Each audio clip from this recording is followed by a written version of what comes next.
Welcome to Fear and Greed, the week ahead. I'm Sean Aylmer, and I'm joined, as always, by economist Stephen Koukoulas. You'll find him at thekouk.com, thekouk.com, and on Twitter using the handle thekouk. Stephen, good morning. Good morning, Sean. Fair bit going on in the last week. I mean, there weren't a lot of announcements, but the Reserve Bank really set the cat amongst the pigeons in terms of what it did after its board meeting last Tuesday. It said it's no longer going to be patient. And of course, everybody was anticipating or interpreting that, I should say, as being getting set for an imminent interest rate hike. Now, I think the writing's been on the wall for some time with, inflation picking up, not just here in Australia, but also globally. In fact, more intensively globally, that we've had US, UK, Canada, New Zealand inflation significantly above us. But when we get our quarterly numbers in a couple of weeks' time, that'll confirm that we've got the inflation issue too. And as we've been saying for some time now, the labour market in Australia is incredibly tight, that we've got huge demand for job. The job vacancy series continue to point to strength. And the RBA, in its wisdom, is now saying that maybe a 0.1% cash rate is no longer appropriate. And I think the answer is yes, it's no longer appropriate. They've got to get on their bikes pretty soon and start hiking.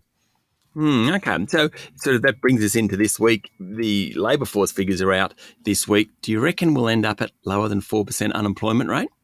Oh, there's a good chance. Well, last month, for the month of February, the last published numbers, we had 4.0%. And given the demand for labour, as I mentioned just a moment ago, the job ad series, the ABS job vacancy series is screaming that the demand for labour from the private sector in particular is still very, very strong. And we've only just sort of got the tentative reopening of the international borders, so that influx of workers, if you like, probably isn't coming through yet. So that's a long way of saying, yes, I think we're going to get a sub 4% unemployment rate being printed. And the last time we saw a 3-point-something unemployment rate was 1974. So that's what you're going to hear a lot about from analysts later this week when we see that number, and certainly a lot from our politicians as the election campaign starts to hot up. Now, I'm going to ask you to give us a 101 on something that we're going to hear a bit about, and it's called the NAIRU, the Non-Accelerating Inflationary Rate of Unemployment. Is that right? Yes, that is correct. We're going to hear a bit about that. What is that exactly?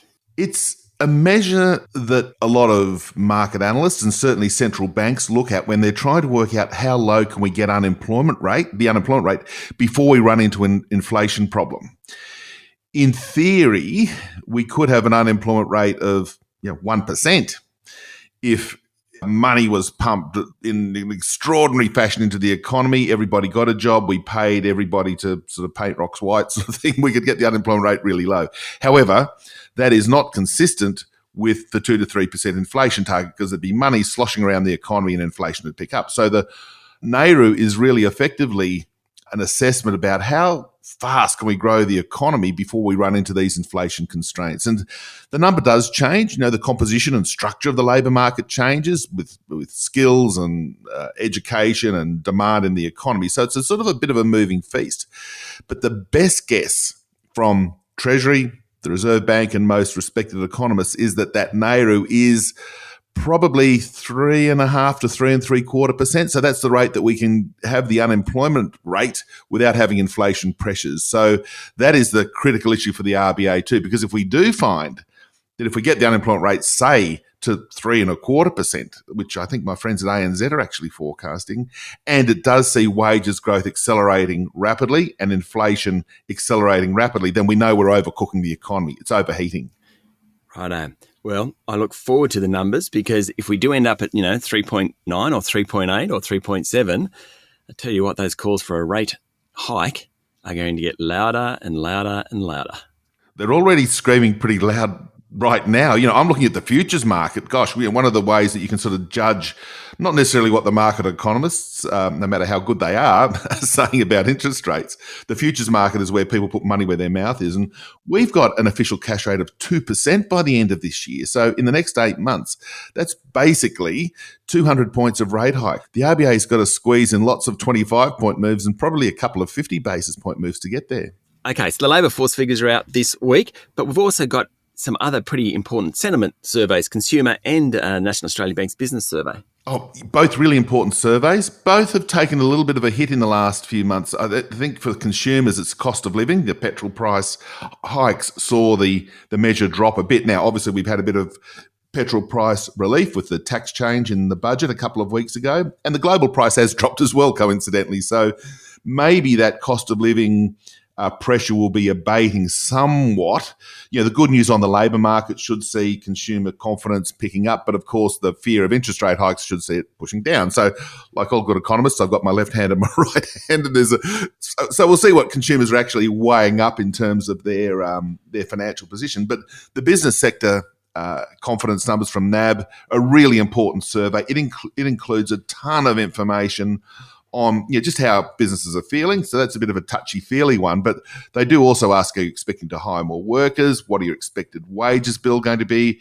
Is it a good time to ramp up your capital expenditure? So it's those subcomponents that will probably be looked at for a bit more information about whether the business sector has recovered from that mini setback late last year, early this year.